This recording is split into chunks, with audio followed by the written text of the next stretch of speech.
The word of the Lord from Luke chapter 24. Now, on that same day, two of them were going to a village called Emmaus, about 7 miles from Jerusalem, and talking with each other about these things and about all that had happened. While they were there talking and discussing, Jesus himself came near and went with them, but their eyes were kept from recognizing him. And he said to them, "What are you discussing with each other while you walk along?" They stood still, looking sad. Then one of them, whose name was Cleopas, answered him, "Are you the only stranger in Jerusalem who does not know the things that have taken place there in these days?" He asked them, "What things?" And they replied, "The things about Jesus of Nazareth, who was a prophet, mighty in deed and word before God and all the people, and how our chief priests and leaders handed him over to be condemned to death and crucified him. But we had hoped that he was the one to redeem Israel. Yes, and besides all this, it is now the 3rd day since these things took place. Moreover, some women of our group astounded us. They were at the tomb early this morning, and when they did not find his body there, they came back and told us that they had indeed seen visions of angels who said that he was alive. Some of those who were there with us went to the tomb and found it just as the women had said, but they didn't see him." And then he said to them, "Oh, how foolish you are, and how slow of heart to believe all that the prophets have declared. Was it not necessary that the Messiah should suffer these things and then enter into his glory?" Then, beginning with Moses and the prophets, he interpreted to them the things about himself in all the scriptures. As they came near the village to which they were going, he walked ahead as if he were going on. But they urged him strongly, saying, "Stay with us, because it is almost evening, and the day is now nearly over." So he went in to stay with them. When he was at the table with them, he took bread.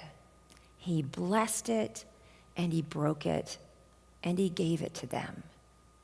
And then their eyes were opened, and they recognized him, and he vanished from their sight.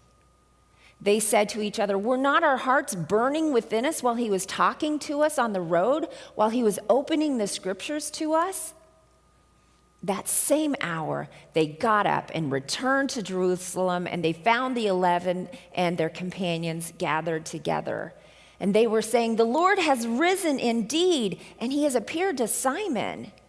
And then they told what had happened on the road and how he had been made known to them in the breaking of the bread. This is the word of the Lord. Thanks be to God.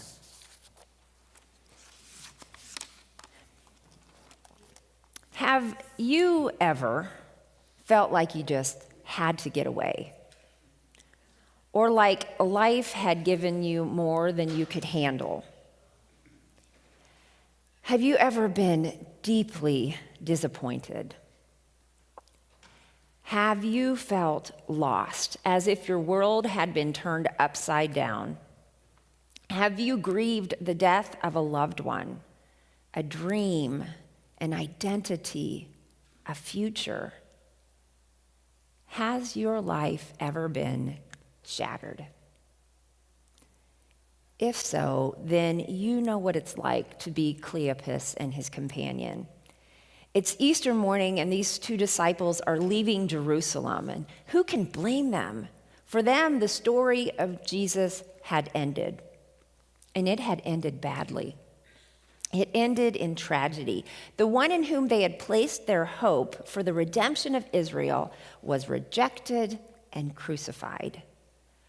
Jerusalem, for them, had become a place of pain and sorrow and loss, a place of death and unmet expectations and disappointments. It's the place where their lives had shattered, and no one wants to stay in that place. So as the sun rose on Sunday morning, the Passover feast came to an end. These two followers of Jesus, disillusioned and resolving to leave their foolish dreams in Jerusalem, left for home. And as they walked, they talked about all the things that had happened, and I suspect all the things that hadn't happened. They're talking about Jesus' arrest, his torture, his crucifixion, and his death. They're talking about hope that didn't materialize and expectations that were unmet. They're disappointed and they're sad. They had hoped that Jesus would be the one, but he's dead. And there's a part of them that had been lost, a part of them that died with Jesus. They had heard rumors that he was alive, but it just didn't seem legit to them. If your life has ever been shattered, this is your story. And if your life has ever been restored, then this is your story. And if you've ever been in that in-between place between shattering and restoration, this is your story. Because these disciples, they had trusted in Jesus. They believed in Jesus. They followed Jesus. Their lives had changed, and they had seen the lives of others changed, and they expected even greater changes to come. Jesus had confronted corrupt powers. Jews and Gentiles alike had responded to his teaching. Rich and poor had come to Jesus. But in the end, Jesus had been ridiculed, shamed, humiliated, and crucified. And now Jesus was dead. So they shuffle along, immersed in their sadness. And who can blame them? We know grief. But grief blinded them to resurrection hope. They said, we had hoped that he was the one to redeem Israel. They're just finding it too hard to believe. It's too dark. Jesus is dead. He must have just been a prophet like the prophets of old who died. He can't possibly be the Messiah chosen by God, because the Messiah is supposed to come and liberate his people, and Jesus is dead. And then a stranger shows up. And he shows up with a question. What are the things you're talking about? He asks. What stories are you telling on the road? And they look at each other and they look at him. I mean, who is this guy? Does he live under a rock? He's got to be the only guy in Jerusalem that doesn't know what's going on. It's a little bit like being smack dab in the middle of the pandemic. We're talking about lockdowns and masks and vaccines, and someone's like, what are you guys talking about? Huh? The whole world has changed. Where have you been? So the disciples, they try to answer. They tell the stranger the things that had happened to Jesus and how they had hoped that he was the Messiah. And they even tell him that there were some women who said they'd seen Jesus and that the tomb was indeed empty, but they just couldn't believe that Jesus had risen from the dead. They did believe in the concept of the resurrection of the dead, but that was going to be someday. But the idea that the Romans would carry on with their empire, that was not what they expected. It didn't fit their theology. Resurrection, it seems, is just as unsettling as crucifixion. But Jesus declares, oh, you slow, foolish ones, let me tell you a bigger, longer story. And then beginning with Moses and going through the prophets, he tells them the huge story of God's love, stretching through time and space.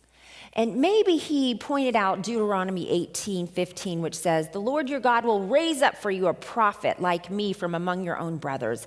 You must listen to him. Or maybe he reminded them of Isaiah 53:3, which says, he was despised and rejected, a man of suffering and acquainted with pain, and as one from whom others hide their faces, he was despised, and we held him of no account.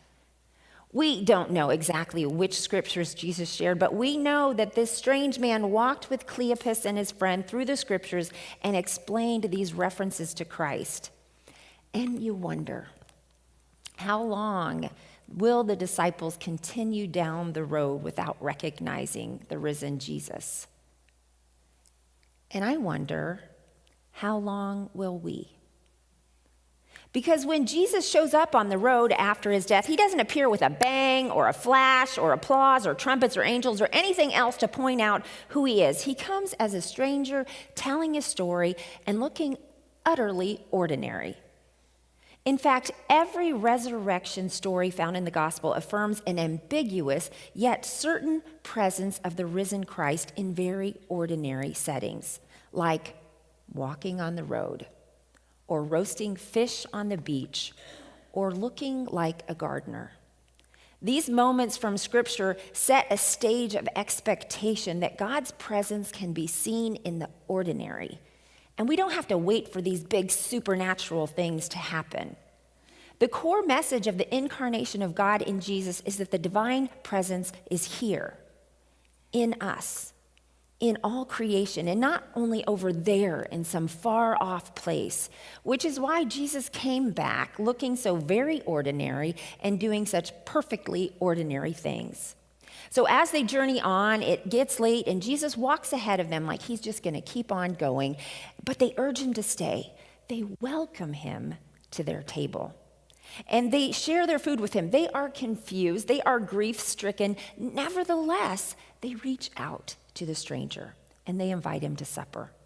Their hospitality, it leads to an encounter with the risen Christ who is made known to them in the simple acts of praying and eating. So they're gathered at the table, and their guest took the bread, he blessed it, he broke it, and he gave it to them. It was an action they had seen him no doubt take many times. They'd seen it when he fed the multitude. If you look at that, he took the bread, he blessed it, he broke it, he gave it. He surely did the same thing at all the meals that he shared, the ones he shared with tax collectors and prostitutes and sinners and religious snobs and anyone who would come. Jesus welcomed them to the table, and he took the bread, he blessed it, he broke it, he gave it. The words are almost identical to those in chapter 22 at the Last Supper. And so it's in this event of eating that these two disciples understand who the stranger is. Through the breaking of the bread, the traveling companions' eyes are opened, and they recognize Jesus. But post-resurrection Jesus was never where his followers expected him to be, and they rarely, if ever, recognized him at first, because they were looking for the Jesus they wanted, the one who would overthrow Rome and be a king like David. But after the resurrection, Jesus was no longer confined to one historical time and place. That was the place of the historical Jesus. The resurrected Christ, he's on the move, and he's found in these unexpected places, like a stranger on the road. And I think this is an important lesson for us today. We can't think we have a corner here at this church on the Jesus market, because every time we do, Jesus is going to show up and surprise us in places and faces that we least expect him to. But we need to be, like I said to the kids, on the lookout for Jesus, to see Jesus in the face of everyone we meet. Mother Teresa said, "I see Jesus in every human being." I say to myself, this is hungry Jesus. I must feed him. This is sick Jesus. This one has leprosy or gangrene. I must wash him and tend to him. There's so much that we can take from this passage, but I think there are two main lessons for us today. And the first is what Cleopas and his friend and Mother Teresa discovered, that Christ is found in the faces of unexpected ones. We see, but we don't recognize. They couldn't see Christ because of their politics, because we look at someone, we say, if Christ can't be in them, they have a whole different worldview than me, and I don't align with their beliefs. But Cleopas and his friend, they had their theology and their politics all messed up, and Jesus didn't care a bit. He walked along the road with them and shared a meal with them. So I challenge you, and I challenge myself, to look for Jesus in the face of each and every person we meet this week. And this is really hard. really hard, because I was at a meeting this week, not a church meeting, okay? Was not a church meeting. And I was writing this sermon, and I was thinking about seeing Christ in the face of every person I met, and it was so difficult, because do you know who was there? Angry Jesus was there. Really angry Jesus was there. And instead of just dismissing him, I was thinking about this sermon. I wondered, what was hurting him so much that made him so angry? And arrogant know-it-all Jesus was there too. And instead of rolling my eyes at her, I wondered what she was afraid of that made her feel the need to belittle others. And timid Jesus was there too. And I wondered, because of this sermon and this scripture, how I could make space for her to be heard as well. It was still a 3-hour-long board meeting that did not need to be 3 hours, and I was still irritated when I left. But seeing Jesus in the face of others around the table really shifted my perspective. And the other main lesson, I think, for us today is the healing and the hope that comes through seeing and recognizing Christ at the table. When Jesus ate with them, he wasn't just giving them bread, he was giving them back themselves. This was their restoration. When Jesus broke the bread, something in them broke open. And with that breaking open, their lives were being put back together. And so it is for us as well. We have all had times when our lives were broken open in ways that we could never imagine. And despite how it feels, brokenness is not an ending. A friend of mine lost her young sister to cancer the day before Easter, just last Saturday. And she had taken a butterfly chrysalis, what people often call a cocoon, to her earlier in the week because she loves butterflies. And it brought her so much joy. I wish you could see the picture of her just smiling ear to ear when she saw this chrysalis. And she didn't get to see it emerge before she passed. But I got to thinking about what a powerful reminder for her and for us it is. If you look at that, it really doesn't look alive. It looks pretty dead. And it reminds us as we face death and as we face brokenness that the caterpillar in the cocoon looks dead. And it doesn't look anything like the caterpillar it was or like the butterfly it will become. But the chrysalis is not the final stage. The butterfly just emerged on Wednesday this week, beautiful and delicate, reminding us that death is not the final word. Resurrection is the final word. At the start of our story, these disciples are defeated. They thought they had something precious, and all of a sudden it was gone. All they had with Jesus, all the warmth, all the wonder, all the love they'd shared with him and the others had been taken away by his death. But by the end of the story, they were exploding with warmth and wonder again, realizing that the stranger they had been sharing their troubles with, the guest at their table, had been Jesus himself. And they recognize him and they see him for who he truly is. As we come to the table this morning, may we see Christ for who he truly is, our companion who reminds us that brokenness and death is not the end. As our eyes are opened and Christ is revealed in the breaking of the bread, may we leave here with our eyes open to see the face of Christ in every single solitary person. Like I said, for the next 4 weeks, we're going to dive in to what it means to show up at this table, what it means to have this intimate act of breaking bread and sharing a meal with someone. And I'm praying that as we break this bread and drink this cup, we will be able to recognize God's presence that dwells in the stranger, that dwells in the face of the other. Christ is our companion on the road. And the word companion, it comes from the Latin that the French get their word for pain, for bread.